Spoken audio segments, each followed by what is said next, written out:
Peace. Salute. Salute everybody. Infinite blessings to the good family. Hope you guys are well. Salute. Salute everyone. Just give me 1 second. Let me just make sure I'm good here. As usual, we want to make sure we are good. I think I'm okay on my end. Salute to the good family. Let's see who we have in the building. Salute. Salute, good people. Yes, I see some good family making their way in. Infinite blessings, you guys. Let's see who we got. Infinite blessings to the King Vani in the building. I see you, King. He says, peace, sister. Peace and blessings to you, King Vani. Lovely to see you. Lovely to see the good people making their way in. Infinite blessings to the Mac. The Mac is in the building. He says, salute, Queen SugarFreeMars. Blessings, my sister. Infinite blessings to you as well. Thank you so much for joining. Appreciate you for stopping in. Hold on. Let me make my screen bright, you guys. Let me turn this screen up so I could see the good family. Oh, my goodness. We got the lovely King, my twin, Daryl Anderson in the building. Salute to the King, Daryl, my twin. He says, salute to the beautiful queen, aka my twin, Sugar Free, and salute to the rest of the kings and the queens in the chat. All right, you already know what time we're on, King Daryl. And yes, as always, it never fails. You got to remind them, King. Put them nines all the way up. All right. I hope you're well, King. It's always lovely to see you and have you in the building joining for some good old boxing talk. Infinite blessings to my beautiful sis. Cammy Cam is in the building. Convos with Cam, that is. She says, beautiful sis, blessings to you always. Thank you so much, sis. Wonderful to see you. Definitely wonderful. I think we're due for some girl chatting, right? I feel like it's been a little while. I may just have to call you and check in on my beautiful sis. I hope you've been well. I hope you had a good weekend, beautiful. Infinite blessings to the King Mo in the building with his salutations. Lovely to see you, King Mo. As always, you already know what it is, King. Oh my goodness, here he goes. King Eric in the building with his roses. Talk to me nice. Yes. You know I love to see that, King. He says, Queen Sugar Free. Thank you so much for joining, King Eric. I hope all is blessed your way. Oh my goodness, hold up. The great Mike is in the building.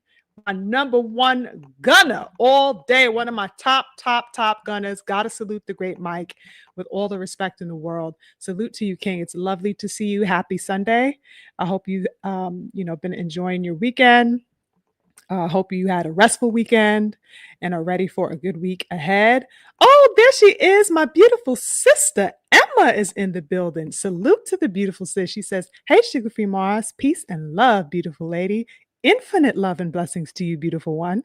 It's so great to see you. Thank you so much for joining. Lovely to see the good family. And you guys are getting yourself settled and making your way in. Of course, I have to extend some warm blessings to the good family. I hope that you guys all, had a few restful days. I hope everything's been well with you, of course, mentally, spiritually, and in every other way, right? I always wish my family well. I had a restful weekend, I guess you could say that. Very pensive weekend. That's kind of how I would describe it. But all is well on my side, and I'm definitely giving thanks for that. I don't think that, hold up, Wagwan is in the building. Yes, King, I salute you the right way this week. Salute to you, King. I see you. And salute to Jamaica. And salute to all my Caribbean people out there. But yes, lovely to see you, King. Thank you so much for joining. I didn't intend to be too long-winded today, you guys. Kind of just wanted to touch base, of course, because that's what we do with the good family. So I won't really, I guess, be too long-winded. At least that's what the intention is. Kind of keep it short and sweet today. But okay, twin. All right, let's go. Yes, all my island people, you already know what time it is, from Jamaica to IET to St. Kitts to Barbados to Cuba to Puerto Rico. And I mean, we up in here. You know how we do. But yeah, I figured I'd just kind of keep it short and sweet today. We'll see how it goes though, right? Um, because I like to go off of a vibe. But let's talk some boxing. Yeah, I think I don't really need a preface or an intro or anything like that because pretty much I really just wanted to get straight to it. Um, with the fight that we saw last evening with Lubin and Ortiz, I think it's um, prime time for us to just dive right into that. Um, Now, I have a few thoughts about that fight, but even though I feel like there is a lot to say, excuse me, you guys, I'm having a peppermint. So if you hear me like smacking a bit, just give me a moment. Anyways, even though I feel like there's a lot to say about last evening and that particular fight, hold up.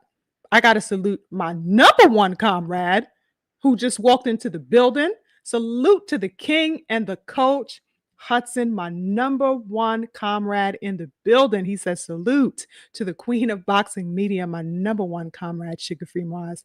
Infinite blessings to you, king. I hope that you are well. Always happy to see the coach in the building with that wonderful energy and that wonderful boxing knowledge that he has and that he, steps 10 toes on at all times. So salute to the king, my brother and comrade, Coach Hudson. So, yes, even though there's a lot I could say about that particular fight, like I said, I don't think it's necessary to kind of just hover because at the end of the day, I think that we saw exactly what we needed to see last evening. The best man dominated and proved his supremacy. I know that going into that particular fight, there were some thoughts about, people were kind of, I would say majoritively, I saw people going for Verge, but then there was a significant amount, you guys.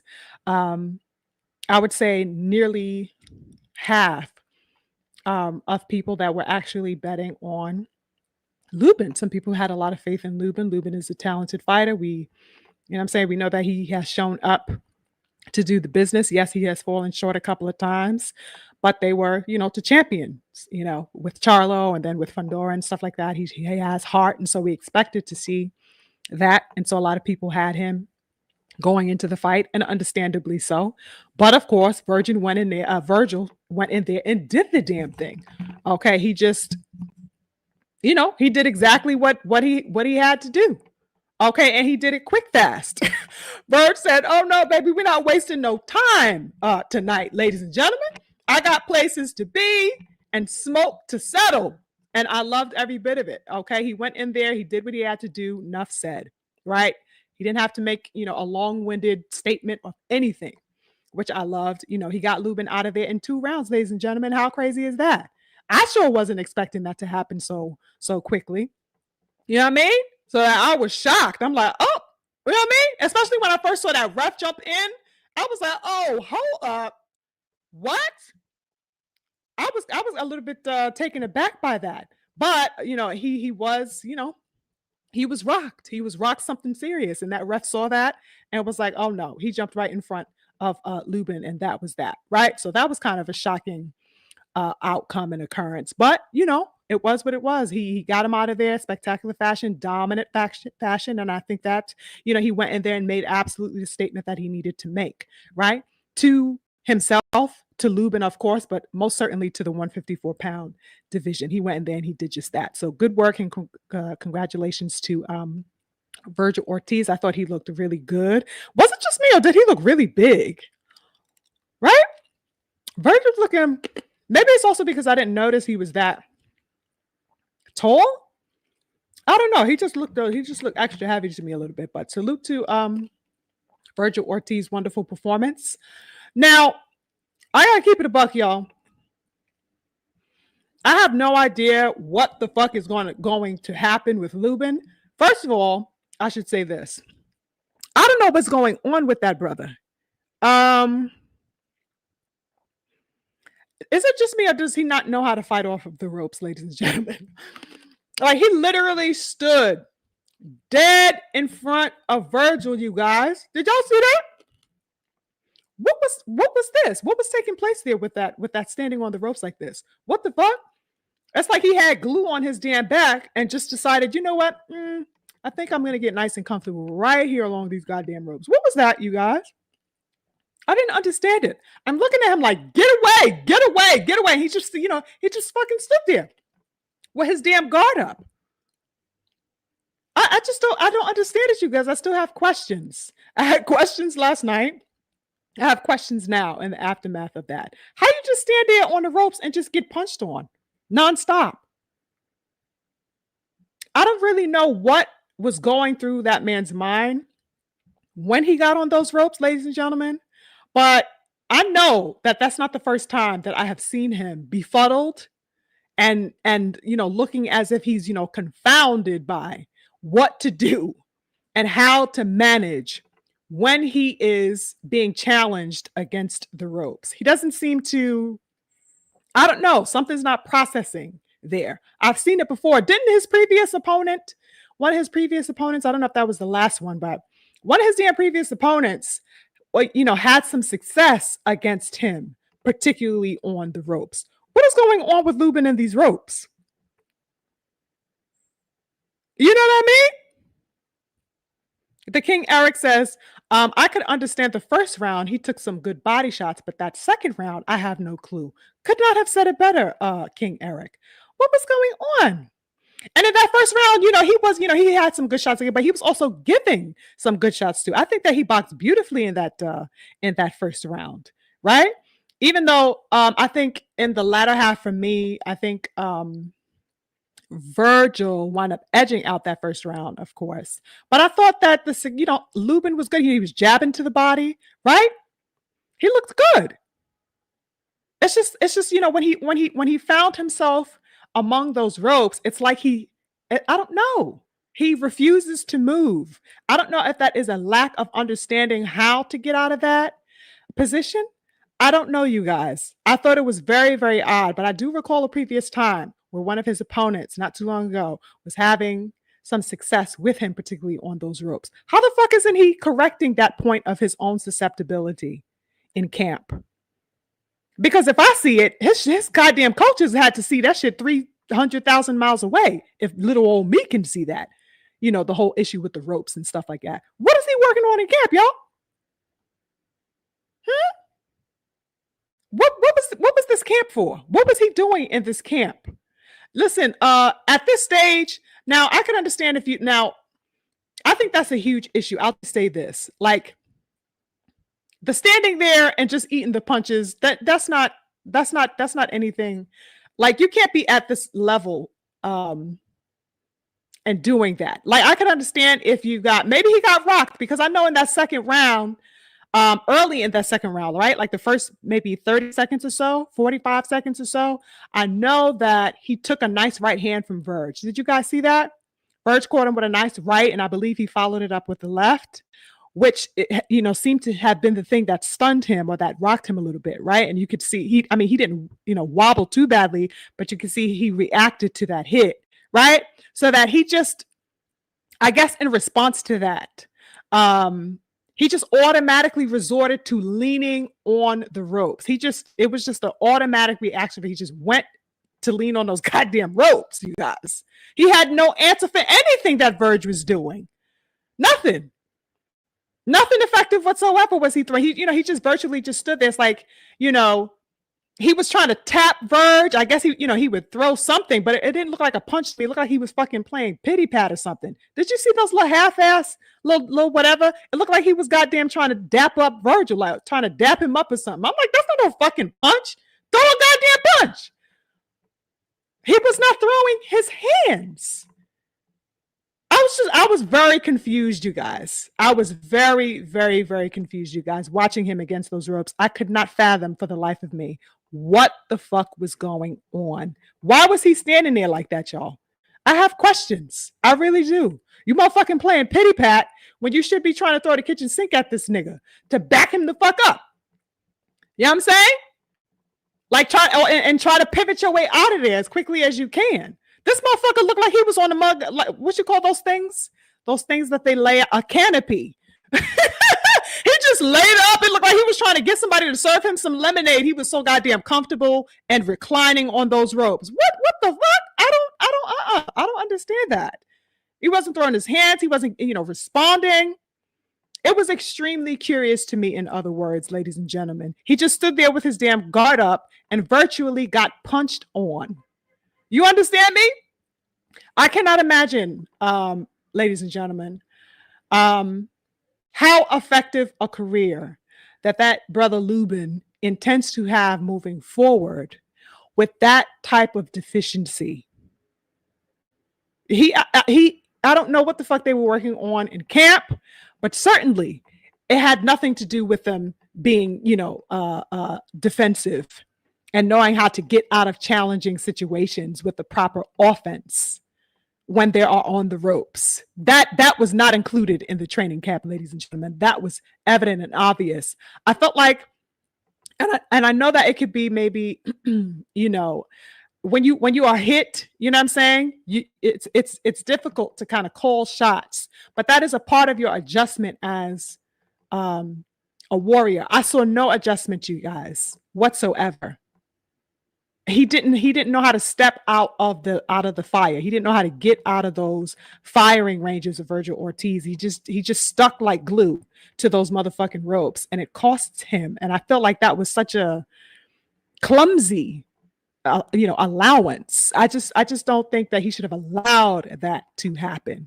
You know what I mean? Not what you on the ropes when you can you can get out of there. You can get out of the thick of that fire. And he just literally chose to just stand there.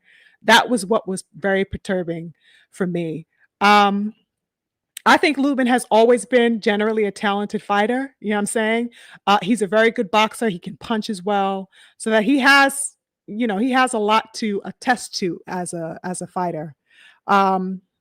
But however, I do see, and I have seen since last night, some rumblings going around from people across social media who reckon that he's basically finished or done for, or Lubin is, he's kind of done for. Lubin is out of there. He's kind of done for. I don't essentially know that he is done for, but I do know that if he does not want to become, let's say, a gatekeeper, yeah, I mean, or somebody's salute to the King, Bo Rice. I see you, King. Nice to see you. I see the brother Bo. Oh, salute to the King. Stephen X as well in the building. Infinite blessings to King Stephen. I do know that if he does not want to become, let's say, a gatekeeper or a motherfucking tune-up, go-to, when you need a tune-up or something like that, but you want to fight a decent person. If he does not want to become that, ladies and gentlemen, he's going to have to really strongly evaluate his training. You know what I mean? That rope shit just had me like through the roof, because I felt like that was too easy of a way. He basically gave his win away with that silly mistake and with that awkward decision to just stand there and receive punches all night. That was not simply him, let's say, just getting caught with a lucky shot. And then, because when that happens, right, it's just like sometimes, you just get hit with that shit and there isn't really a possibility for you to respond or recover in the amount of time that you would like to, right? So that we could chop it up to that. It has happened. We've seen that in boxing. I don't think that was the case with Lubin, ladies and gentlemen. I just don't know. I don't know if he froze up. I just felt like he handed over a victory due to a careless mistake and a careless decision that he made in real time. He could have definitely bypassed that. Not that he wouldn't have lost to Virgil, not that Virgil wouldn't have eventually caught him with something, because we know Virgil, he steps heavy. You know what I'm saying? Virgil, I like Virgil a lot. He's a really good fighter as well. But I'm saying that I don't think that is how he should have gone out. So carelessly. That was very careless in my view, you guys. I'm not even going to front about that. That was not him getting caught with simply a lucky shot that he couldn't just get, recover from or whatever. That was him not being able to adapt. That's what that was for me. It was a lack of adaptation. It was him making himself literally in that moment a standing goddamn target. And it was also him not being able to efficiently or effectively respond to Virgil while he's in that precarious situation. It just looked like he wasn't going to respond at all to him. I don't know what the fuck it was. Does he mentally shell up when he's on the ropes? I don't get it. I really don't get it. Um, this was not a good performance for me. Let's say you guys, even though, for example, let's say in the Fundora fight, right, where we know he went through war with Sebastian Fundora in that fight that they had, right? And of course, he did not win that fight. But even though he came up short in that particular fight, he performed very well to me. Lubin had a really great performance against Fundora.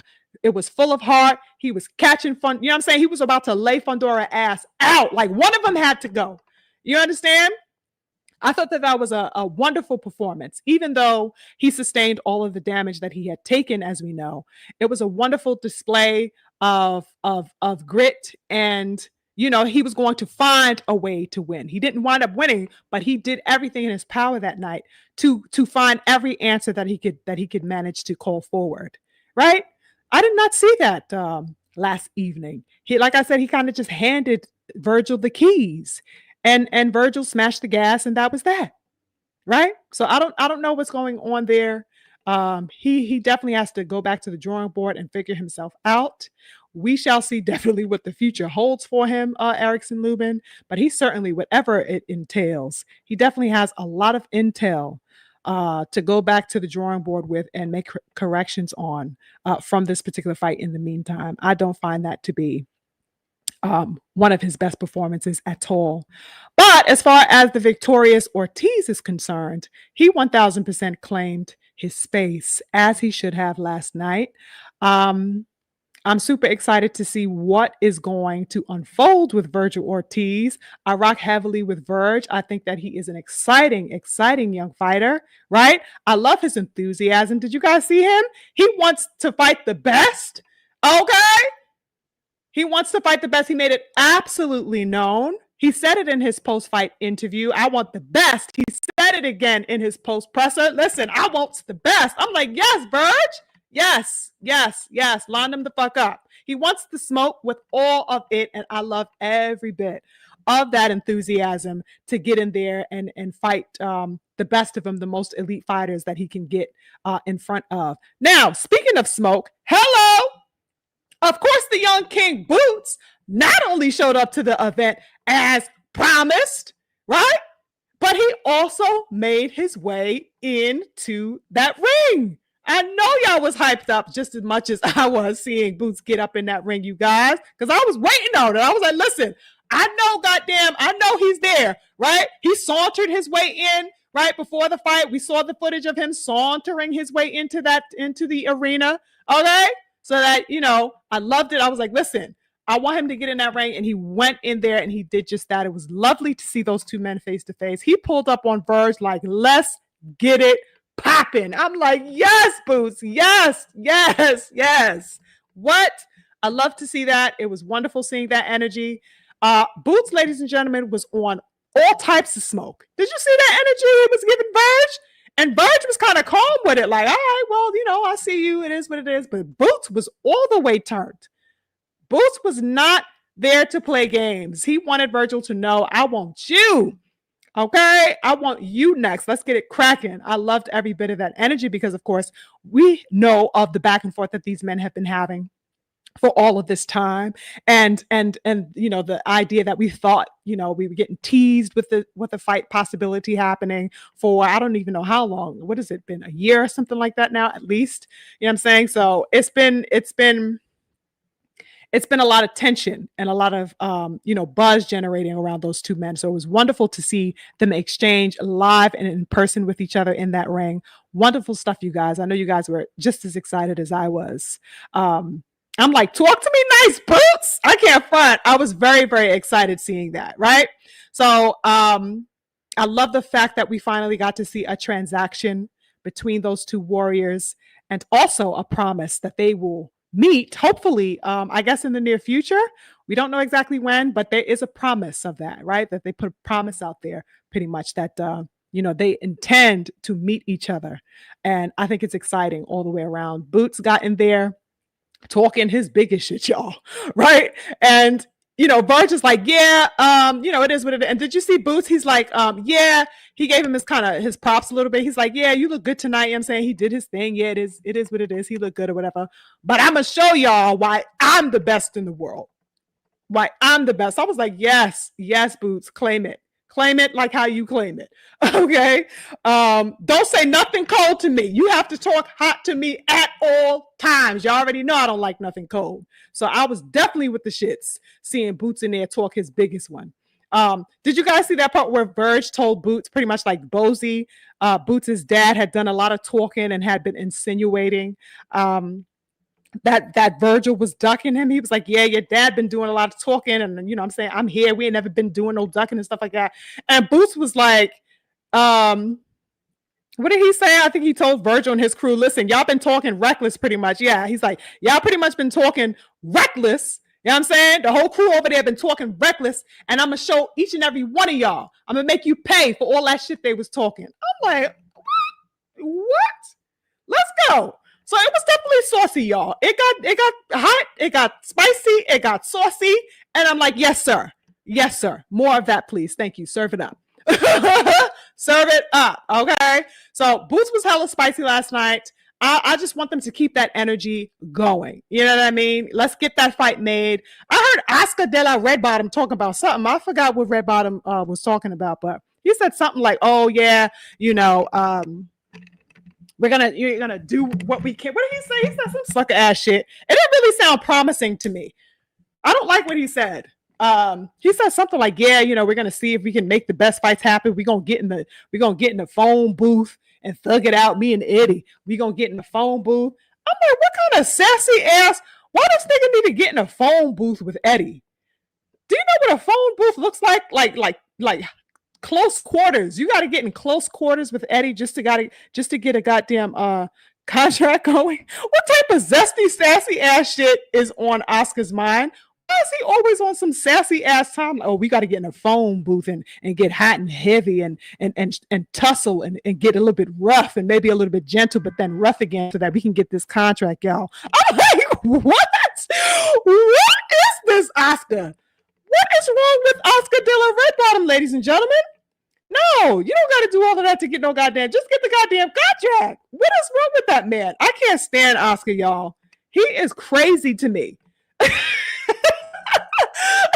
Did anybody else notice that? He's like, oh yeah, we got to get in a phone booth. We got to get hot and heavy, and we got to get a little bit sweaty. We got to tussle a little bit for this. What? I am not with it. I don't want no part of that. I just want that fight made, Oscar. Please leave the zesty shit out. Okay, I don't want to know what you and Eddie gonna do in that damn phone booth. What the hell? Anywho, that was crazy to me. But yes. Speaking of smoke time, you guys, did you guys hear Virgil send in his post-fight presser? Did you guys hear Virgil send an invitation? Of course, not only to Boots, which was, well known, right? They had the face off, right? He extended that again. Listen, I want the best. I want Boots. Did you hear the motherfucking name drop Bud Crawford and EJ? Oh, the truth, Spence Jr.? Did y'all hear that? He's like, listen, yes, I want to fight the best. I want to get in there with Boots. I can get it cracking with Crawford. If he still want that fight, let's get that fight on. Spence is next. Did you see this, man? I loved it. I'm like, yes, Verge, talk to me nice. Talk to me nice. So he wants the business with Crawford. I'm like, okay, so yes. Now, we all know that he's been calling for Bud for years, you guys, right? We know that their names have kind of been, exchanging back and forth with each other. Their names have been tied to each other's for quite some time, right? So that we know they have that bit of history with each other. That is a fight that I would like to see as well. They certainly have that history that goes way back, y'all. Okay, I don't even know how long, those two names have been kind of circling each other. I like that fight, Bud Crawford and Virgil Ortiz. What is going on? And you know what? Y'all already know how I feel about Bud Crawford and 154. Y'all already know what type of time I'm stepping on with that, because I have said that extensively over the past, I don't even know how long now. since he went to 54. So I guess it's about a year or so. So it's like, I don't think that he should have ever bypassed the 154-pound division. I fucking stand on what I said. I stand on what I said. I don't think Bud should have bypassed that decision. All of his work is there. Facts or no, y'all? He ain't got no motherfucking work outside of goddamn Canelo at 68. He went in there, he did the damn thing. Okay, good for you. Ain't no motherfucking smoke at no goddamn 60. Who gives a damn about a damn Jenna Beck? Laura is, you know what I'm saying? Laura is a fantastic fighter, but that man is like, you know what I'm saying? He like 5 minutes from goddamn retiring at some goddamn point, right? He's up there in age. That's not his division 160. All of Bud Crawford's work is at 54. It's been there. That's why I was so excited when he moved up there. Because I'm like, okay, not only is he going to, you know what I'm saying, at that time, what was on my mind was him getting that rematch with EJ. But of course, the division was replete with smoke and competition, you guys. We know that about 54. Okay? I don't think he should have ever bypassed that division. I don't understand. So, all of his work there is to me. All of his work is there. This man tiptoed around that EJ rematch at 54. He and Verge have been linked for I don't know how long, for eons. He tiptoed around that. Boots is now at goddamn 154.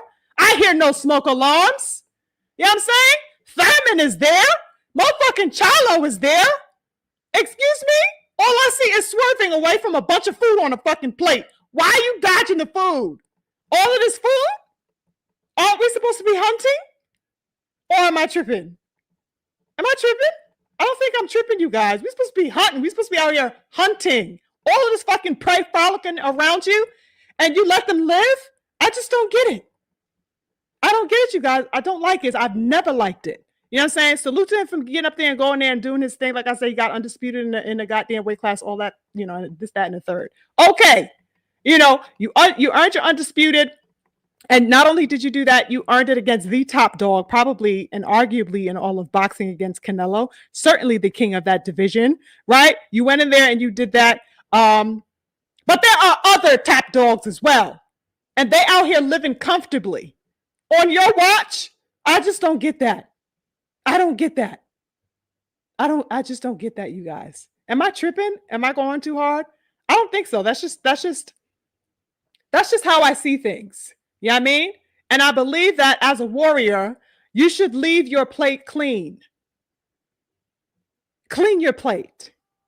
I don't think you should leave anything in front of you with scraps on it. If you're gonna eat. You know what I mean? Or as near to clean as possible. That's just my spirit, y'all. But all in all, I'm super excited for what's next for the 154 division in general. It'll be wonderful to see a possible matchup between Virgil Ortiz and Bud. I just don't know what type of time Bud is on. But speaking of, I think Errol Spence, I'll get to that later. I will get to that later because that's a whole nother thing I want to get into. But I love the enthusiasm of Virgil Ortiz. I love that Bud is on the table, and I love that he's trying to, claim more turf and calling out the face of boxing right now, with the standout athlete in the sport right now, which is definitely Bud Crawford. I love that he's on Smoke Time with that and saying, yo, we can get it popping if he's down with it. I love that. So, salute to Virgil. I think 154 has always been, for as long as I can remember, a very, very lit, stacked, exciting division. And I love the fact that now that this Lima fight is out of the way with Boots, hopefully we don't have any more farcical ass matchups like the one that we had to sit there and deal with as far as the Boots and the Lima and stuff like that. It's now time to go to war. And I'd love to see all of these great warriors mix and match it up. It's definitely time for that. And I think that it's going to ignite 154 to have Boots, of course, and Virgil Ortiz meet in the ring. I would like, however, like I said in I don't know what live that was, a couple of lives ago, I had mentioned that I wanted Boots and Virgil to meet, of course, without doubt, but I definitely wanted it to be for some straps. I wanted them to go ahead and go get the straps because they are the biggest names in that division right now, right? Charlo is not yet back at 154. He's not yet back, active in the ring. And so it is Boots and Virgil that hold all of the weight as far as the name goes. So I think it'll be so much more impactful if they were to face each other for a title, championship match. But, we'll see what happens. We'll see what happens. Either way, I'm excited for that division as a whole. And I think it needed this level of a jolt that we got to see last night. They definitely made it entertaining with all the trash talking Boots was doing and with the spectacular statement that Virgil made against Lubin. I think things are definitely heating up as they should be, right? What do you guys think? Let me check really quickly.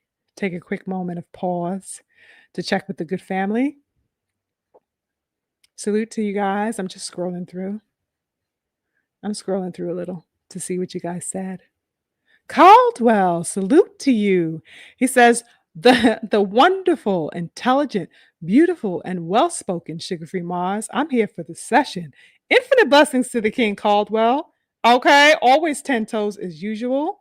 Wonderful to see you, King. Thank you so much for joining. I appreciate you. Definitely. The great Mike says, Lubin's best days are behind him. Damn, great Mike. Mike, damn, you ain't got no love for Lubin no more? Damn. All right. I feel you. Listen, I've been seeing a lot of people who feel that way. I've been seeing a lot of people who've been saying that. Salute to the great brother, Mark Wunderlich in the building. Touch that like button, he says. Hashtag LDBC. Hashtag Bomb Squad. Hashtag Team Petty. You already know what it is. Salute to the great brother Mark in the building. Thank you so much for joining. Oh my goodness, the queen, Bella Faith is in the building. She says he was out on his feet. He really was. When I saw that, and when I first saw the ref jump in, because it was so unexpected, I'm like, what the fuck is this ref doing, y'all? I was about to fight that ref, y'all. I was about to throw my shoe straight dead ass at my television and hope that my shoe would teleport through the television and hit the motherfucking ref upside the head, right? Because I'm like, what is he doing? But yeah, he was definitely out on his feet. He was definitely out on his feet, for a moment. So that ref saw that. He was like, no, we're not gonna let this continue. I think if he wasn't against the ropes, he would have at least, tumbled or, have fallen out or something like that. Easily. Yeah, he was done for. He was definitely done for, sis. You know what I'm saying? Exactly. She says the ref perfectly stopped it. I actually thought Lubin was hurt in the first. At what moment? In the first? Maybe I didn't catch it. I knew, like I said earlier in the second, like at the top of the second, maybe like 30 seconds in or something like that. That's when Ortiz kind of caught him with a good right. And I saw his reaction to it. He kind of wore it well, even though he did react to it, and you can tell that he was kind of, he was hurt by that. He kind of wore it well. So that's why I think I was anticipating while he was on the ropes, some pushback. But I don't know, maybe he was more dazed than he presented in that moment, because there was absolutely no response whatsoever, beautiful sis. I don't know what was going on. That man had no response. He just stood there. He stood there and he just took it. That was it. Interesting stuff, right? Oh, we have Devo in the building. Salute to you. He says, and more fighters need to voluntarily take a knee to avoid risk of the ref stopping prematurely. But Lubin was out clearly. Yeah, that's a good point. That's a good point. He was out. I don't think he had the time to even process, taking, such an action to give himself a moment. I just think he was just the onslaught. It was the onslaught and he got caught. And the next, motherfucker was out. You know what I mean? You could have just passed his ass a pillow. He was done for in that moment. My twin says, I'm not sure if Boots versus Virgil happens, though. I think Oscar de la Hoya will be the reason why it doesn't happen. Interesting, twin. Interesting. I would not be surprised. Della Redbottom is really, really sassy. He likes to talk a good game, but I don't think he really has a real vested interest in seeing his fight. I mean, I think he will take the risks, but it depends. You know what I'm saying? He took the risk to put, let's say, for example, racist Riri in there with Tank Davis. He absolutely knew the outcome of that fight, just like we all did. We knew Tank was going to absolutely, demolish Ryan Garcia. But he took the risk at that moment because I think he knew how big, the gains were to be made from that particular matchup. I think the same can obviously be said about Boots and Virgil, but I think that there is a reticence on the part of Ortiz in rushing to go see his fighters against elite, superior black fighters because he knows the outcome. You know what I mean? So I don't think he's ever in a rush to go ahead and go put them in there. He'll build their names up for 1,000 years before, he'll take the one or two risks in between. He takes his time. He'll put them in there, but it takes him a good while to put him in there with who he knows to be elite fighters. The King Bo, salute to you again. He says, yeah, Virgil, Senior and Oscar are trying to duck it, but Junior wants to fight. Yeah, I could see Ortiz is down for it. His energy says it. His body language says it. Says that he's game. So hopefully, we get to see that. I don't want it to just remain, a figment of our imaginations. Like, let's get that fight cracking. You guys have been talking about it. You guys have been hinting at it. There's been all types of, rumors of this person ducked and that person ducked and, oh, you ain't send me no contract or I sent you a goddamn contract. I'm tired of that shit. Let's get this shit popping. All right? I think we've all been in anticipation for that long enough. It's something that I would love to see come to fruition, at some point. Let's say within the coming year for sure. You know what I mean? That would be wonderful. My twin says, Virgil Ortiz wants Boots. Oscar De La Hoya don't want Boots. Right. Pretty much. Pretty much. Oh, salute to Jafari, is that what that says? Hopefully I'm reading that right. It says flowers to Sugar Free. Thank you. Thank you, King. Lovely to see you and thank you for joining. Yeah, let me scroll back down. Oh my goodness, the beautiful King. My beautiful, beautiful, beautiful King is in the building. Salute to the King BFTB. Infinite love to the King BF. Yeah, so let me get to this really quickly, you guys. Now, I just wanted to touch upon this before we move on completely from Virgil and Lubin. I did want to mention this, beautiful people. Can I just quickly mention about the whole ordeal with the full Mexican regalia that Lubin came out to you guys? Yeah, I mean, can I just talk on this for a little moment really quickly and really briefly, you guys? What the fuck is wrong with this obsession that these black fighters have, brothers and sisters? What is this obsession, ladies and gentlemen, with this Mexican attire? I just needed to highlight this for a quick second. Why is it that black fighters, particularly, because it is only us, I've not seen anybody else do this. Why is it that black fighters unceasingly and continually find the need to do this? I know I'm not the only one that asks this. I know I'm not the only one. Not with all of the beautiful people that I have up in here. Okay? I know I'm not the only one who has this thought. Firstly, brothers and sisters, are these fighters aware of where that comes from? Are they aware that the legend, Roger Mayweather, first did that in his day, right?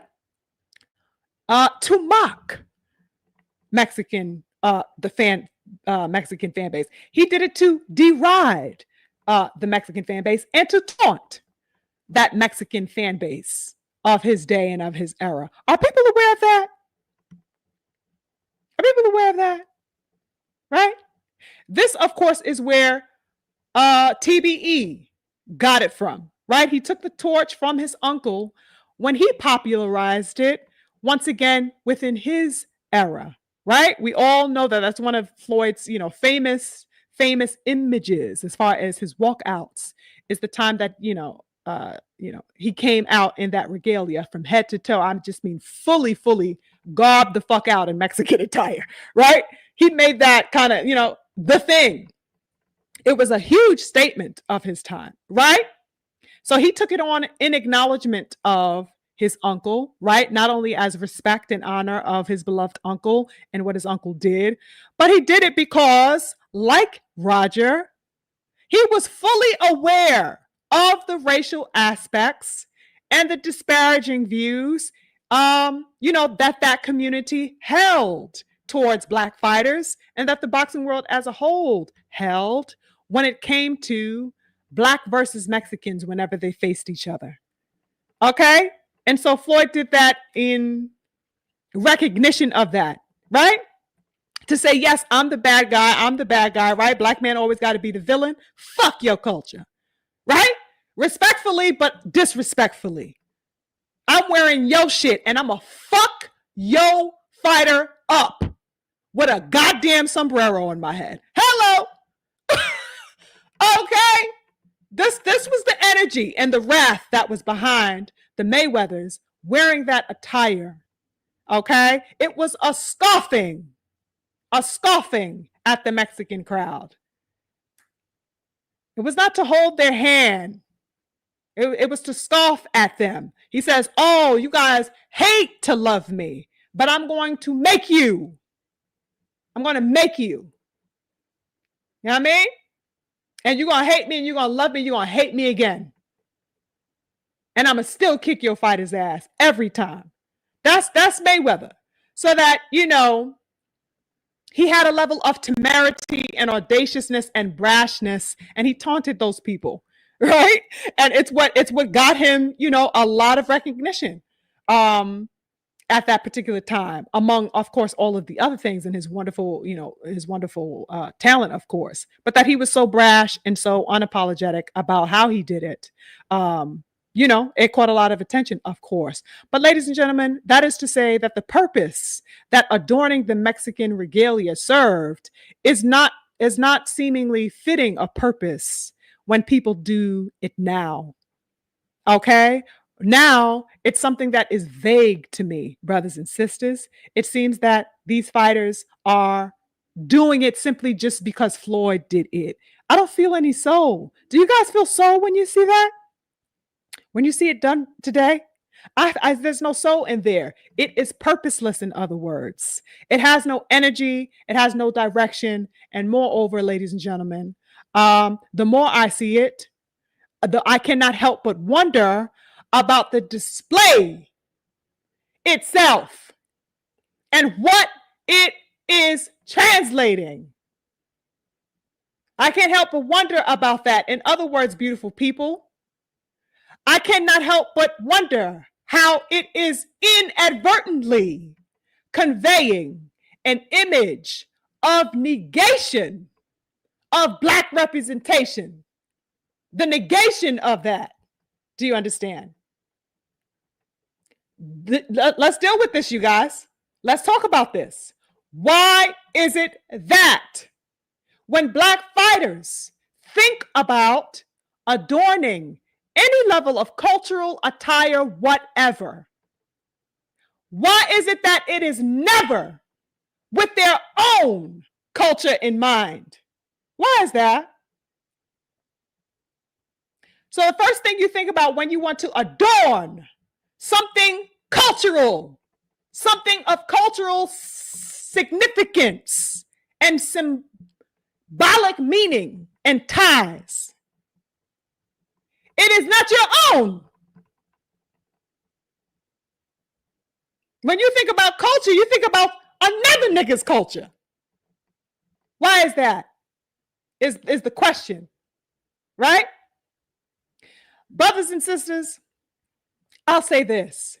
There is a much more powerful statement to be made and to be had when, as a warrior, you walk out onto that battlefield with your own culture on your back. You understand?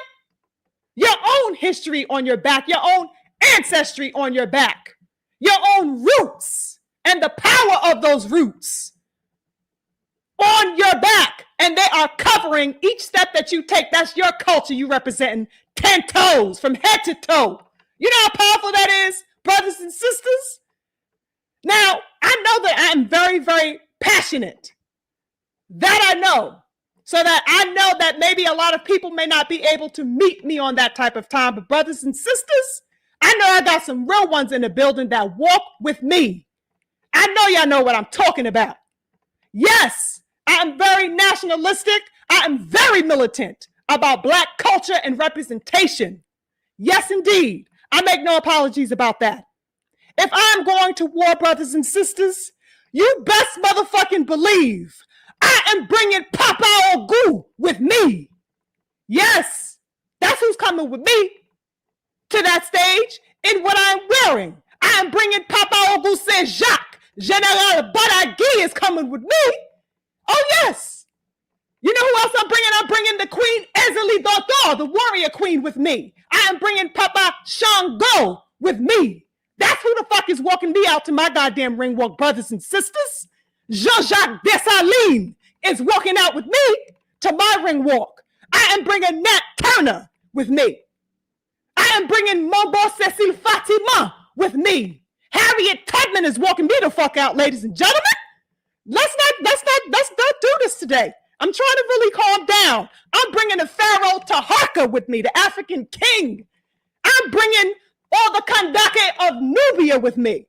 I am bringing Queen Mother Nzinga. That's who the fuck is walking me out to that goddamn ring. That's who I walk to the battlefield with at all times. I got a dot on everybody. Everybody got a dot. Because I got a legion of Black giants behind me. And I know who they are and I represent them in everything that I do. I don't carry the ancestors of no fucking other man besides my own. I don't represent no other culture but my own, no other land but my own. Everything Black. Excuse me? Oh yes. I have ferocity for fucking days, y'all. I don't play with that shit. The fuck I look like going to war with another man's flag on my back? Never. It's never happening. And I wish that the representation was that unapologetic and steadfast and ferocious.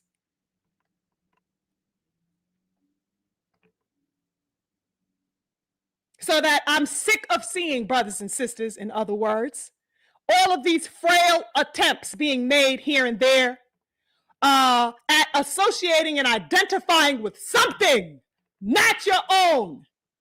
The significance of boxing is weighted in culture, brothers and sisters. Every culture in this sport that participates in this sport represents that culture that they come from.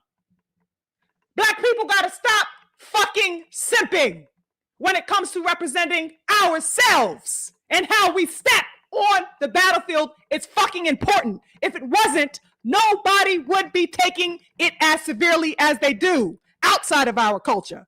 It is of weight and significance, the representation. That cannot be bypassed, ladies and gentlemen. This is a sport of valor. You cannot go to any battlefield empty-handed. Unfortunately, a lot of our brothers, have done so. Right? So that, for example, when the quote, Clarissa Shields, had the Black national anthem sung at her last event, that's of weight and significance, specifically for her people and in representation of her culture. Right? Things like that matter.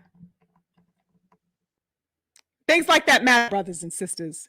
I'm tired of seeing these brothers getting out here with their motherfucking sombreros. Okay, nigga, we get it. We have seen it done 1,000 times, right? The message was set. The message was set then at that time. Where is your own? It is okay. You can represent yourself now. You can represent yourself now, black man. Go to war with your people, your foundation on you. And stand 10 toes within that proudly while you beat the brakes off of somebody. You know how powerful that is? Hey, please don't get me started, y'all. Let me calm down. But, every time I see it, it's a parody. It looks like nothing but foolishness to me. There is no force. There is no spirit in it when it is done because it's not theirs. It's not representing them. That's why it is empty when I see it done. It was absolutely cringe, ladies and gentlemen, to see Lubin saunter his little way up in there with that motherfucking outfit on. Looking an absolute fool. Yeah, it looked like a motherfucking parody. You know what I mean? Only to get in there and get mollywopped to motherfucking oblivion. You understand? If he had motherfucking ancestors on him, if he called fucking Papa Ogu's name, maybe he would have had some motherfucking protection. You know what I mean? If he called goddamn Denmark VC's name, maybe he would have got more licks off on Ortiz. Who knows? The ancestors are very powerful, y'all. You know what I mean? The motherfucker went out there with somebody else goddamn ancestors and wound up getting mollywopped to hell. Anywho, I'm tired of seeing that, you guys. I'm so tired of seeing that. I just felt like I had to mention that because we see it so often. It has become a thing, times a thing, and I'm just sick of seeing it, right? Now, let me talk about this appearance that was so wonderful to see. I was not expecting it. Maybe I can't even say it really crossed my mind because I wasn't expecting it. But how interesting was it, beautiful people? Of course, in hearing that Virgil Ortiz had mentioned the name of Spence within the people that he had been calling out, right? As somebody that he is open to fighting, and then seeing that EJ was there. Were you guys hype? I was certainly hype, you guys. Okay. Now, they definitely were in Texas last night. We know that's the home turf of both Ortiz, of course, and Errol Spence. So it wasn't a shock when I saw him completely, right? Because I know that's his state. But I had no idea that I would see him, right? That I would see EJ. You guys, I was so excited. It was great to see the King, Errol Spence Jr. at that fight last night. Did you guys see him? He looked wonderful. He was glowing. He looked like a blast from the past, right? Looked like old EJ, just with some dreads. I was definitely geeked to see him. No lie. You guys already know it is man down for life over here. I am 10 toes down with the King EJ. EJ and Devin Haney are my number ones. There is nobody above those two men for me. So it was a pleasant surprise to see EJ out there in public and, of course, in a fight setting. It was wonderful to see him. Those two men really have the key to my heart. Honestly, those are my two favorites. But anywho, so I was definitely excited to see the King. Of course, I'm going to be hopeful in seeing him at this fight. Of course, I'm going to be, thinking about a return to the ring. Right? Because I'm like, okay, EJ, you know what I'm saying? What you about to announce? Because, EJ, he don't really pop out unless, I'm saying, he got something to say. EJ does not, he don't really, I'm saying, his moves are very, very purposeful. So that in seeing him, I automatically was drawn to the idea and the possibility, especially, of course, in hearing Ortiz mention his name at the post presser. Did you guys notice that he also looked to be in shape, right? His face was slim. And of course, if you guys have been keeping up with him on social media, I'm not sure if you guys follow him on Instagram or Twitter. I do on both. Right. So that over the months we have seen photos of him that he has shared of himself where, he looks like he was almost damn near in fight shape, real talk. Right. And we have also seen footage over the summer of EJ sparring and staying in shape and stuff like that. So it's like, this could be a signal, y'all. This definitely could be some type of something that is happening. It's definitely possible that the shark smells some blood in the water. Is that what's going on, you guys? I don't know. Talk to me nice, EJ. Okay. I'm definitely ready for whatever he has. I know that for sure. right? But we also know that EJ, of course, is very private. He's definitely not a man to do all the talking, like I said, unless there is some type of action on the table or somewhere along the horizon. So wonderful to see him making a public appearance. It's definitely quite possible that some type of smoke is brewing. Um, you know, so I'm definitely keeping my eyes and ears open. Real talk. This is really, now that I think about it, it's the first, isn't this the first, public appearance that we have seen of King EJ in some time, right? What was the last one? I don't even remember, but I think that this is like the first, major fight that we have seen him at in some time. So I'm definitely excited about the prospect of whatever is brewing underneath the surface, right? He has been, of course, out of the ring ever since the Crawford fight and the rumblings that have been going on. I guess maybe with some issues with the PBC, just in general. Is he with the PBC? Would Earl be open to doing something like mixing it up with Turkey? I don't know. I don't know what's on. I don't have no idea what's going on. But to see him out definitely means that he is available to some type of options, whatever they may be. So I think it's going to be interesting to see what unfolds with the King EJ, right? It could very well be that he came to eye Ortiz because, you know what I'm saying? He could have come because he's eyeing Ortiz. It's also probable that he was eyeing Boots. Hello, because he knew that Boots was going to be there. Boots done advertised to the goddamn world that he was going to be there, right? So maybe EJ came knowing that he would be eyeing both prospects. Boots announced that he would, come to that fight. Like I said, it's definitely possible that was the case. EJ, also may have been just checking some temperatures in goddamn general, right? Let's not forget, Charlo was also there, ladies and gentlemen. Did y'all see Charlo? Okay. And Charlo most certainly had the hit list, as we know, not too long ago, maybe barely 2 months ago, right? Where he had all three of these men on his hit list, the King Charlo. He had Boots on his hit list. He had EJ on his hit list. He definitely had Ortiz, of course, among other people, but those were the most premier for me. And Charlo was definitely in the building at that fight last night. What is popping? I like it. I like that, these things are starting to mingle a little bit. So, I can't wait to see what happens. There's definitely a lot of smoke that was in that building last night, ladies and gentlemen. I loved it. And hopefully something materializes. Did you guys see where there was some footage of Boots and Charlo face to face? Did you guys see that? I think I posted that on my Twitter, if I'm not mistaken. But there's a little clip of Boots and Charlo talking to each other in the audience, in the crowd. And you could hear kind of like Charlo talking shit like, yeah, when I come back, yeah, you already know I'm the man. Yeah, I'm the one. We can get it cracking. So it's interesting stuff, you guys. 154 is definitely warming up. I like it. I can't wait to see what happens. I think that when Bud exited that division, it kind of left a question mark. I can't say 154 went absolutely cold, of course, because it is a lit division, right? There's a lot of fighters there that, have a possibility to bring some real pressure to the scene, right?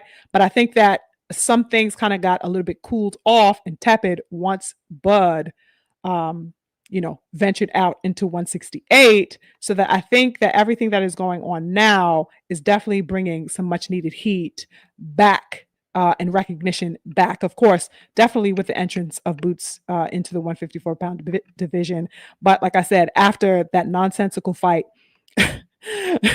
was put to the side, and we could move beyond that whole Lima atrocity. Now our eyes, I think, are dead set and locked in on the prize. And the real core of the 154-pound division and the possibility that all of these players are in the mix and can get some action in is a wonderful, wonderful, wonderful prospect as we enter into a new year. I would love for Errol Spence Jr. to be a part of that mix. I really would. You know what I mean? I want him to get a fight in at 54. I wonder if he still maintains the mindset and the sentiments about not having a tune-up. Does he still think that? We already know he's been on that type of time, brothers and sisters. Oh, I don't take tune-ups. I don't take that. Is he still stepping like that? You know what I mean? I wouldn't be surprised if he is. And if he is still on that type of time, who would he fight? If he were to come back, what would be his first fight? There's so many questions on the table for 154. But I love that it's so diverse. I like that it's a diverse energy going on in that weight class, right? Wonderful stuff. I think that we have to look forward to. What do you guys think? Let me check with the good people. Let me just scroll up a little bit. Let me scroll up. Alex Powell, salute to you. He says, please tell him. You know what I'm saying? Facts. Facts, twin. Ain't it played out? I'm tired of it, y'all. I don't want to see that shit no more.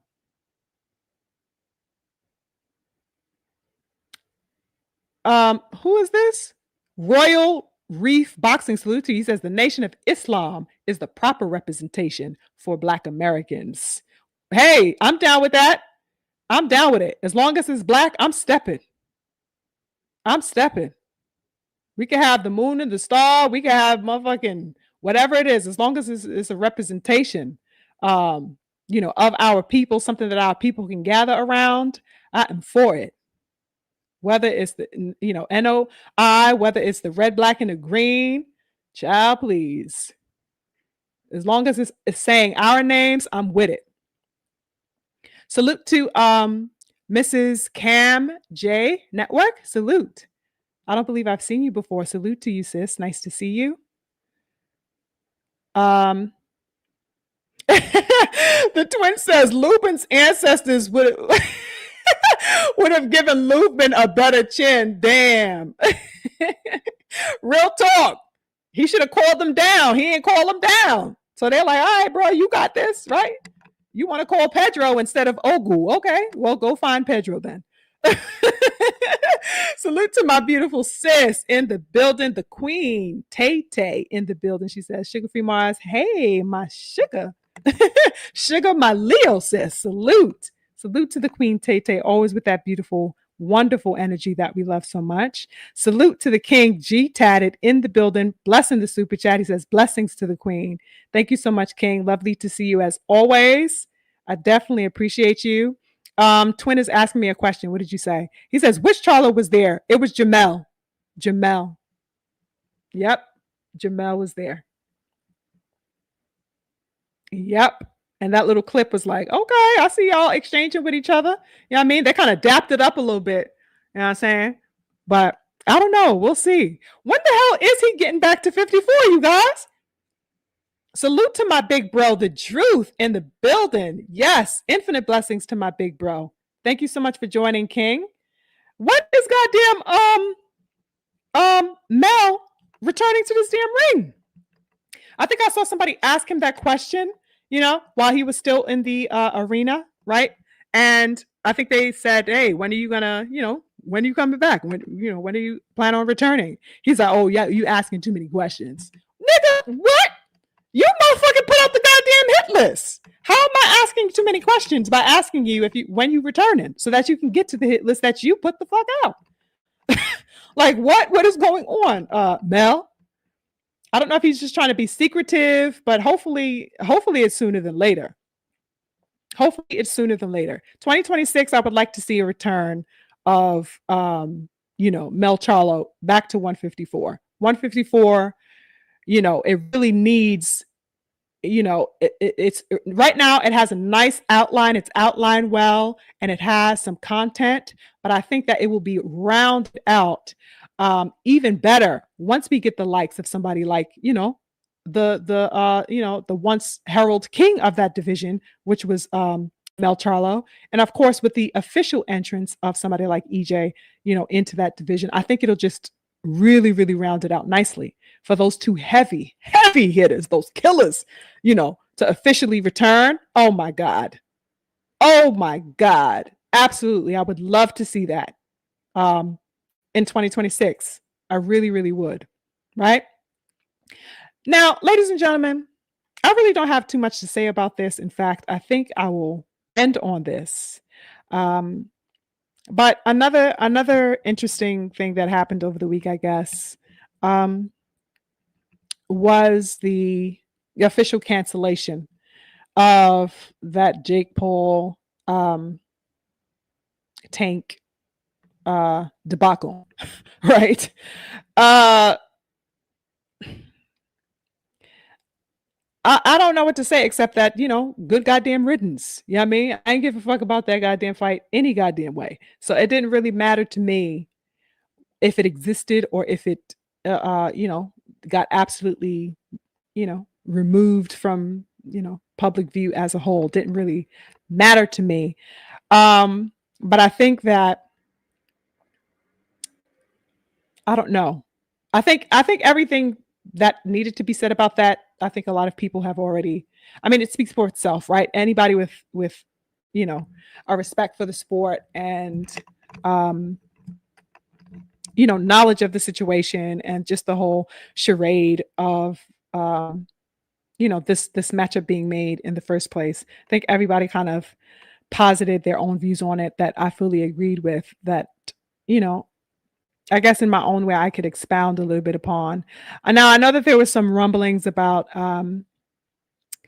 the matter of the ticket sales, and it was in jeopardy. Rumors of it being in jeopardy was being had long before, of course, the official cancellation notice was given that the tickets were not selling, and it's so crazy because the silence of a lot of these red light special Davis fanboys is astounding to me, right? Nobody all of a sudden has anything to say about it, especially something as significant as tickets not selling when, this is the person that they gasconade about nonstop, about how he is the biggest draw in boxing. How is it that the biggest draw in boxing all of a sudden cannot sell tickets, especially alongside somebody as publicly renowned and popular as Jake Paul? Wouldn't you consider that to be a mega hit, right?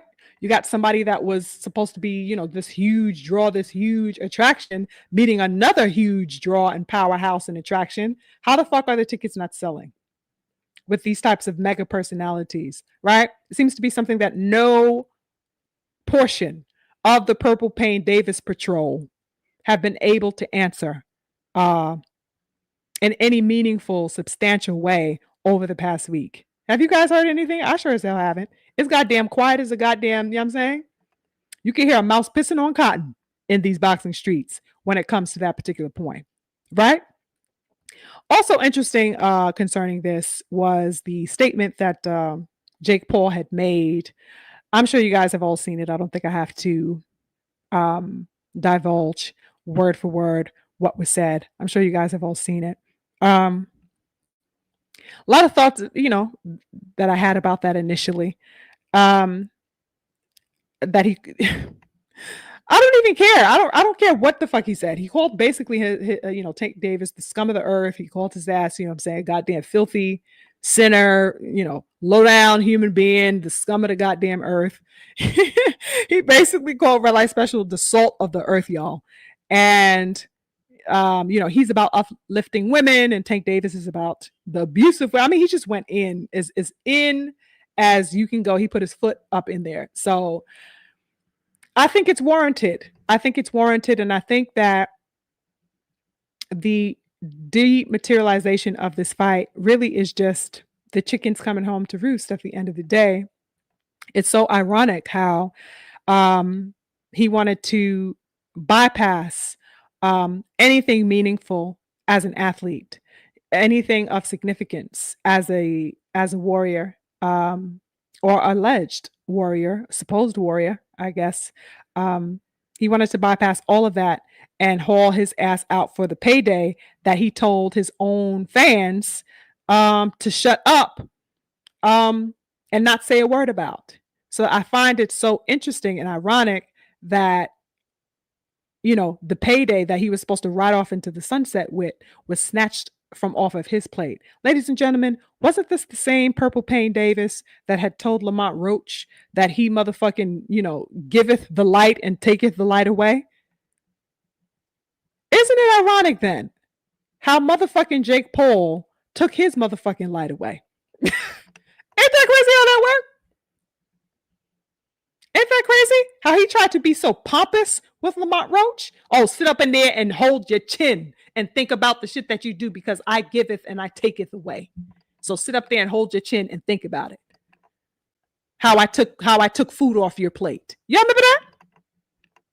Over the summer? What's going on?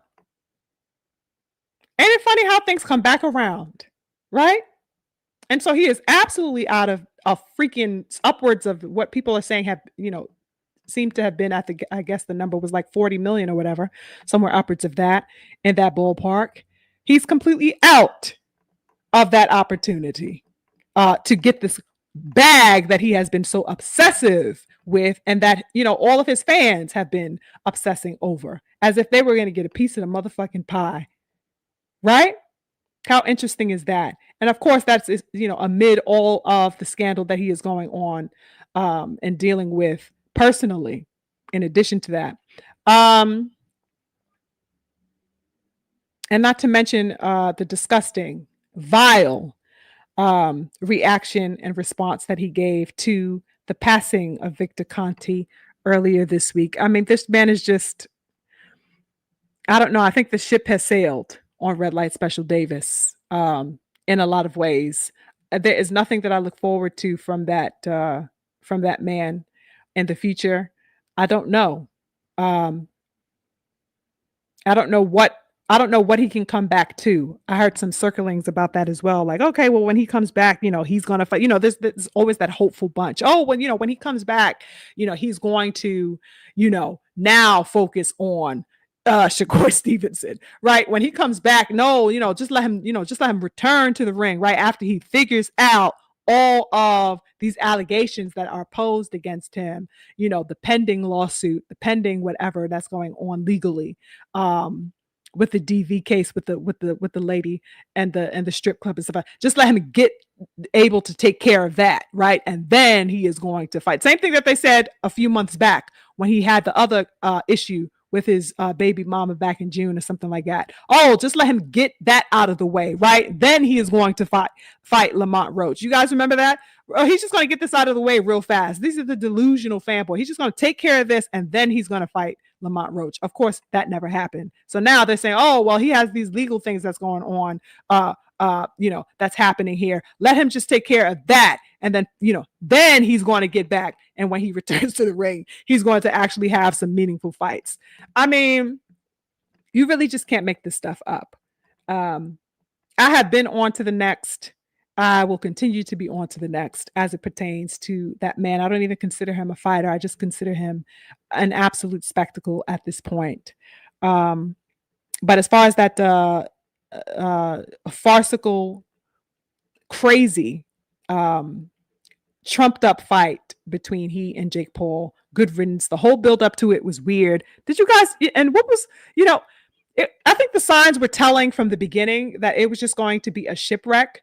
You guys remember when they had, announced initially that fight, and then they, said, oh, tickets are on sale for this fight, and they had not even solidified a venue, and they haven't even gotten approval at that particular time from the state. I believe that was Georgia. Wasn't it going to be taking place in Georgia initially? I believe Atlanta, Georgia. That fight was initially going to be held, right? Or at least it was propositioned that it would be held there. But the state of Georgia was like, not on my goddamn watch.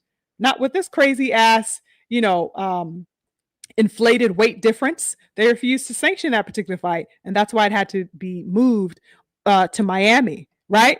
But they were selling tickets already, and Georgia they didn't even confirm that the fight was going to be able to be held there. How the fuck you selling tickets for a fight that wasn't even confirmed, let alone a venue that they ain't even motherfucking child? It was just a wreck from the start. It was an absolute wreck from the start, right? Interesting stuff. But I think it was bound to happen, ladies and gentlemen. Wasn't that fight supposed to be happening sometime next week? It's just crazy. It's crazy. It looked like a train wreck from the beginning. The confirmation of that fight after it having been a rumor for quite some time that that fight was happening, the mere confirmation of it was hideous to me, and it had disaster written all over it when it was finally confirmed.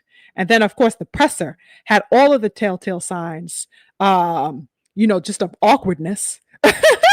How they were in the presser, the motherfucking playing with the goddamn balloon, the kissing AI, the AI showing the emasculation of oh my goodness, you guys. Oh, child. I'm actually quite relieved that this is out, of view right now. Um, yeah, good riddance to this fight. I don't want to see anything else like it made in the future. I don't want to see any other exhibition fights. Real talk. I know that Floyd possibly has one coming up with Mike Tyson, right? And I think that they were kind of alluding to the idea that one was trying to be made with Pacquiao and Mayweather. Did you guys see that over the past few weeks as well? I don't know. I mean, at least there, I know it'll be done professionally, right? Because these are two, I know it'll be taken care of the right way. Not that I'm interested in any of those fights, but I know it'll have a professionalism to it that would, I guess, entail that something of visual value will be had from it from somebody.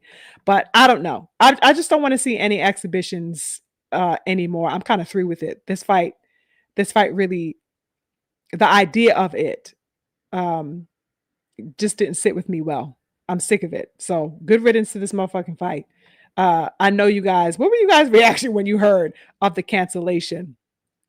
That it was actually chucked and being thrown down the drain. I'm like, oh my god.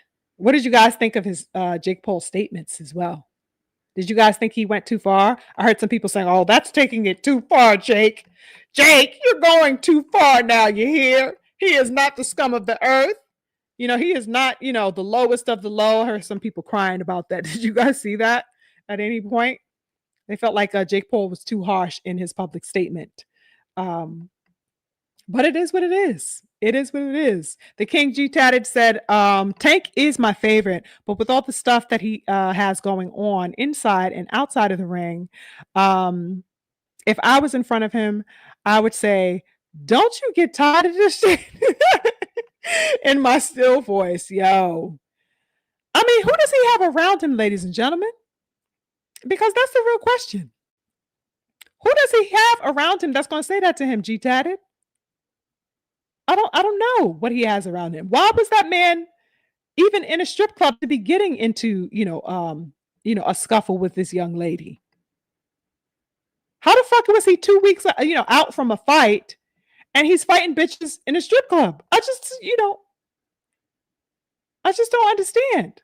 Why are you in that setting? Why are you in that environment when you have a fight coming up? $40 million ain't nothing to play with. You mean you rather sacrifice motherfucking 40 goddamn $1 million so you could kick a bitch in the shins?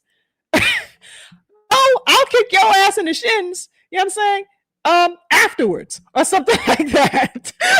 I mean, not that he should be doing it anyway, but I'm just saying, like, the logic is not logicking for me, ladies and gentlemen. Why are you even playing this type of game?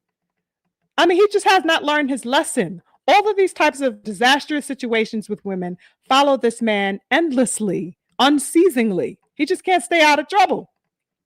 That's life-changing money, people. I don't think anything is worth sacrificing that on the planet. Doesn't he have babies that he said he wants to retire for? That's $40 million towards their future. That's $40 million for your grandma, for your mama. You know what I'm saying? For your future children. What's going on? That's the problem. Is that he does not have people like G Tatted who gonna say, "Don't you get tired of this ish?" I mean, they're just not saying it.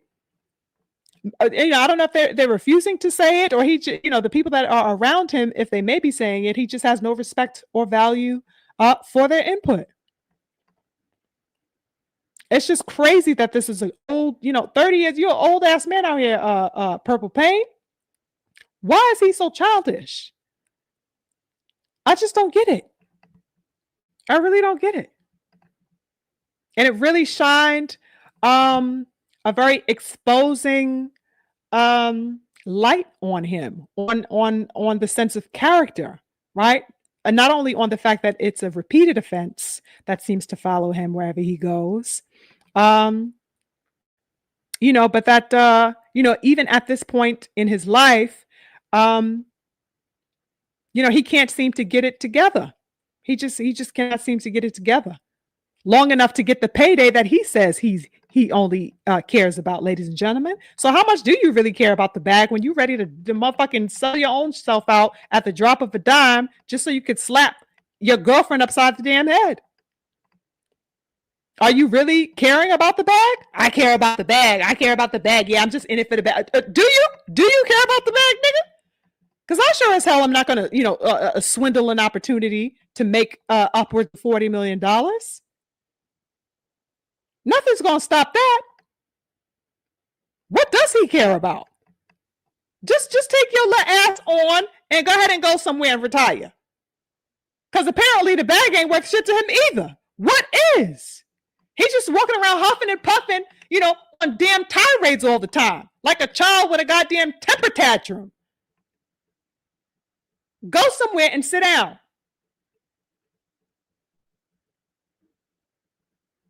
It's crazy. That's why I said in the last discussion, my biggest thing that I was awaiting was the retirement announcement. Because, the faster he's going to get out of the way, the faster the boxing world, can have their attention on real fighters that deserve it. We don't have to be paying attention to what headlines this motherfucker is going to, make in 2 or 3 weeks. What's going to be the next scandal? We don't have to sit around, anticipating some level or measure of juvenility being displayed in one way or another from this man. It's crazy. Just within the past, I don't even know how many months he made, he made 2 headlines. Or was it 3, right? He had to go, with the hit and run, and then he had the motherfucking baby mama, and now he got this woman who wasn't even the baby mama. It's a whole nother woman that he's out here scuffling with. What is any of this worth, ladies and gentlemen? That man needs to move completely to the side and go handle his business elsewhere. Go take care of that, but get out of the way of the people out here really trying to step 10 toes and do this thing and do it uprightly. I'm tired of it. I'm tired of the scandals, and I'm tired of the charades that come along with him. He's obviously, whatever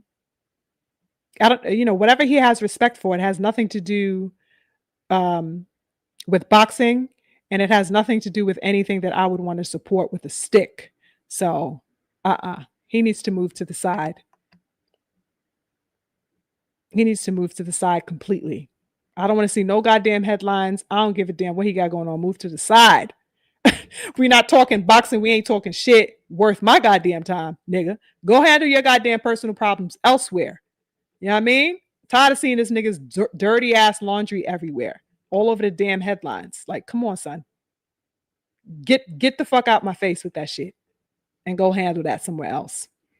Let me check in with the good family before we end.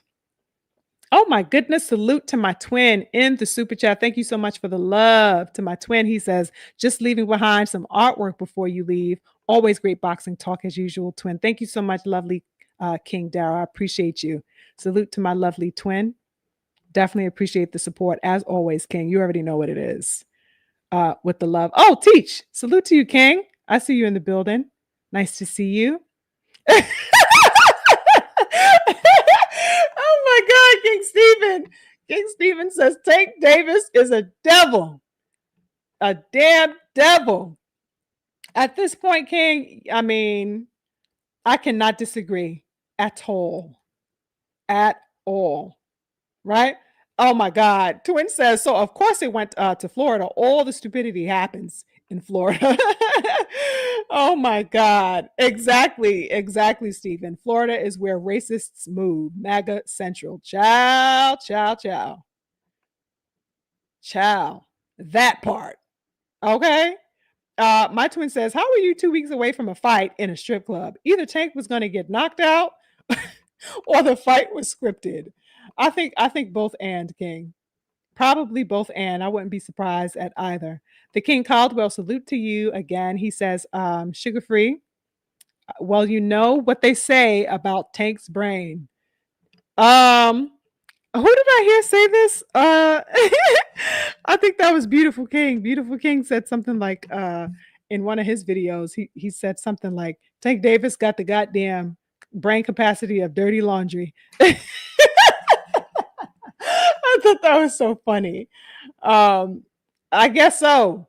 I guess so, because it's not the capacity of a grown man, that's for sure. The juvenility is on 1,000. You know what I mean? Crazy work. The beautiful queen, Bella says he needs a therapist. A boxing match, not so much. Absolutely, queen. He don't need to be boxing. He don't need to be goddamn fighting. He just doesn't need to do this at all. He needs to go ahead and go move to the side and go take care of whatever mess he got to clean up with himself and with his own mentality. He is not fit. He is obviously not fit. Okay. He need to go take care of that, you guys. There's just no way around it. Sis also says that Victor Conti shot on the day he died was so weak. It was disgusting to me. It was vile. It was disgusting. I was absolutely appalled, revolted, and astounded when I heard that and when I saw the snapshot of what he had posted on Instagram. I was like, oh yeah, no more snack for you bastards. And he couldn't even spell bastards. Motherfucker spelled bastards wrong. Like, you're trying to throw salt, you can't even motherfucking spell? Ooh, child. I think he put bustards or something like that. Like, nigga, go fucking spell check this before your little sassy ass try to throw some goddamn, sly ass, snide ass remarks about somebody's passing. At least fucking spell check, nigga. Ooh, child. Oh my goodness. I was appalled, you guys. And I think much of the boxing world was. It's like, oh, okay, bro. Like, seriously? Seriously? I know a lot of people had commented like, yo, bro, this is a low. This is low as it goes. Like, think what you want about that man. This man just passed. He has a family who, what I'm saying? He has a whole slew, a whole legion of athletes who work with him and who he has helped, with his dietary supplements and with his program and everything else. Like, have some respect, dude. Like, everything doesn't need to be said aloud. But he wanted to be sassy. He wanted to be catty because he's a miserable little motherfucking shrimp. I mean, that's just what it is. It is what it is, y'all. I think I will end it there, beautiful people. Don't want to hold you guys too much longer. I think I kind of told you guys I wasn't going to be too long-winded today. Infinite blessings to the good people. Oh my goodness, hold up. Yes, that is my beautiful sis. We got some love in the super chat. Thank you so much to my beautiful sis. She says, awesome cook, beautiful sis. Thank you so much, Cammy Cam. I appreciate you so much for the love and the support. You are always 10 toes. My beloved sister Cammy Cam in the building. I appreciate you, Queen. But yes, beautiful peeps, I think I will end it there. Thank you so much for joining me. What did you say, King? Caldwell? Did I read this? On the left side, there's nothing right. On the right side, there's nothing left. Exactly, King. Exactly. And on that note, we're going to end with the King Caldwell. I appreciate you, beautiful people. Thank you so much for coming to cook with me this Sunday. I hope you have a beautiful week ahead. And I intend to be in touch with you guys. I think I intended to drop some commentary about some things that I didn't get to discuss tonight, but I thought were, something, valuable to centralize. So I think I'll be dropping a bit of content on those particular things, but keep an eye out for me as always. Have a wonderful week ahead, beautiful people. Infinite blessings to you guys. I will see y'all on the next one. Peace.